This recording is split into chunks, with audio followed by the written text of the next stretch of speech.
What the flip is up with not passing bans on assault rifles, large magazines, and making guns for sale only through federally licensed gun dealers in brick and mortar stores and not gun shows, the internet, or private citizens? That's next on What the Flip. Hey, welcome. I'm your host, Vic Vogel, for What the Flip. I think it's time we get real about the use of the Second Amendment to provide open access and carrying of firearms. I served in the military, in special forces. I was well trained in the use of firearms. I served in the mid-1960s. This is a time when they moved from the M1 rifle to what became known as the M16 rifle. I received training on the M16 rifle to include why the military switched to the M16. The reason stated unequivocally was because of its rapid fire, large magazines, and that the new bullet would inflict traumatic injury to surrounding muscle tissue and organs. Now, since that time, this has been confirmed by a multitude of doctors who have handled the trauma units where mass shooting victims have been taken. There are a number of videos and articles where these trauma unit doctors discuss the devastating effect of the AR-15, and that's the civilian version of the M16 round. I don't hunt anymore, but if I am hunting deer, then I want a clean shot in the right part of the deer so I get an instant kill with minimum damage to the meat of the deer. Not a shot that destroys muscle tissue all around the entrance of the wound and throughout the body. I also don't need a high capacity magazine to kill that deer. If I can't get the deer in 5 or 10 shots, I shouldn't be hunting. You know, I'm at a loss of why a country like New Zealand can pass a law to buy back assault rifles and ban them. They also put in a prison term for anyone who bought an assault rifle and did not take part in the buyback program. They can do this primarily because no one can sell guns without a license legally.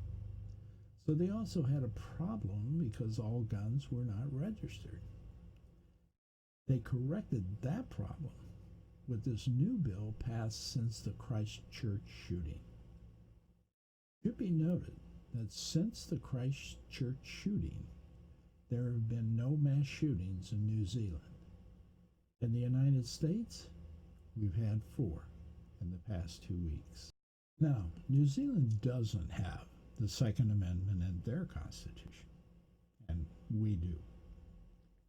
But we have also, over the years, passed several federal and state restrictions on guns. So there should be no problem enacting laws that regulate the type of gun used to defend yourself and how the gun is owned and used. There's no way our founders envisioned assault rifles and high-capacity magazines. Really. The looseness of the Second Amendment has generated a multitude of interpretations and debates about why we should be allowed to own a gun, the type of gun, who can own a gun, and under what conditions they can be used. States vary widely on these gun laws, which adds to the confusion. I am convinced that the founders meant the Second Amendment to allow citizens to protect themselves against a tyrannical government like a dictatorship. Come on, it's been over 200 years, and that hasn't happened. The closest we have come is Donald Trump, who among his followers is the white supremacist group. We can see there are enough checks and balances in our government to help prevent this fear. We have to yield to the vast majority of our citizens. The vast majority are in support of much more restrictive laws to prevent mass shootings and other types of gun violence. The proliferation of arguments out of the NRA leadership, not necessarily all the members, have been proven wrong. The NRA screams the best protection against a criminal with a gun is a citizen with a gun. We have seen many who surely were carrying guns in public places run versus taking a stand and defend against a mass shooter. We have seen where these people were legally carrying confused police when tracking down a mass shooter. It happened to a black man who was legally carrying a gun in a mall, a veteran who was shot and killed by mistake because he was trying to help during a police operation to secure and eliminate a mass shooter. Look, all of the old arguments don't hold up today. First, most people are not trained to confront a mass shooter and run from the threat, even while carrying a gun. Two, most mass shooters plan their attacks to minimize any threat to their plan. Thirdly, in over 200 years, our government hasn't even remotely attempted an attack on the people. I think the odds are weighted against our government turning into a dictatorship. It isn't just the people who are mentally ill we need to be worrying about. It's every person who didn't secure their firearm properly, and a child got a hold of the gun and killed another child or themselves. It is every person who has created a domestic violence situation and because they had a gun in a fit of rage killed their spouse. We need to be concerned about the person suffering from PTSD and other depressions that are very common today that took their life with a gun that might not have done so if they did not have access to the gun.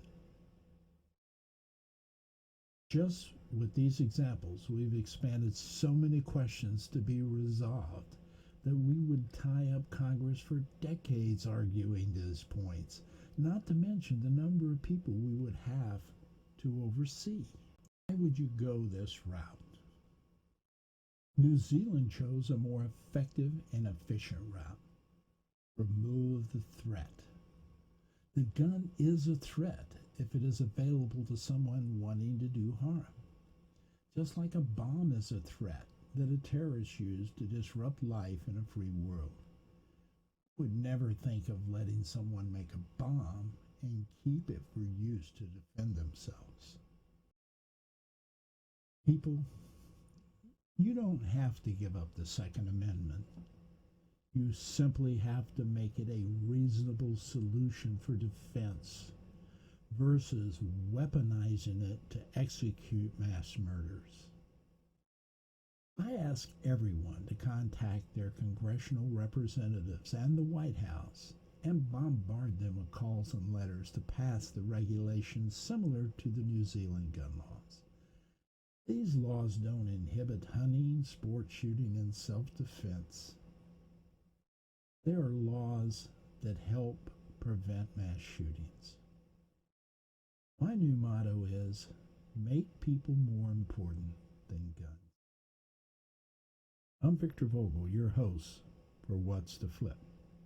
Until next time, push your representatives to pass these laws.